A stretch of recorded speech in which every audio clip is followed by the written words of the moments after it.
ఆంధ్రప్రదేశ్ రాష్ట్ర ప్రభుత్వం దివ్యాంగుల సంక్షేమం కోసం మరో కీలక నిర్ణయం తీసుకుంది. దివ్యాంగుల శక్తి పేరుతో దివ్యాంగులకు ఉచిత ఆర్టీసీ బస్సు ప్రయాణ సదుపాయాన్ని ప్రభుత్వం ప్రారంభించింది. ఈ కార్యక్రమాన్ని రాష్ట్ర వ్యాప్తంగా ఘనంగా ప్రారంభించారు. ఈ సందర్భంగా రాష్ట్రంలోని అన్ని జిల్లా కేంద్రాల్లో మంత్రులు పాల్గొని దివ్యాంగులతో కలిసి కార్యక్రమాన్ని చేపట్టారు.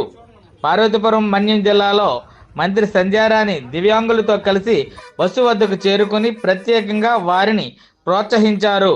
దివ్యాంగులు ఎక్కిన బస్సులో డ్రైవర్ సీట్లో కూర్చొని హారన్ మోగిస్తూ కార్యక్రమానికి ఉత్సాహం నింపారు. ఇదే సమయంలో విజయనగరం జిల్లాలో మంత్రి కొండపల్లి శ్రీనివాస్ దివ్యాంగులతో కలిసి బస్సులో ప్రయాణం చేశారు. దాదాపు 5 కిలోమీటర్ల పాటు బస్సులో ప్రయాణిస్తూ వారితో ముచ్చటించారు. దివ్యాంగులతో కలిసి సెల్ఫీలు దిగుతూ వారి సమస్యలు, అభిప్రాయాలను తెలుసుకున్నారు.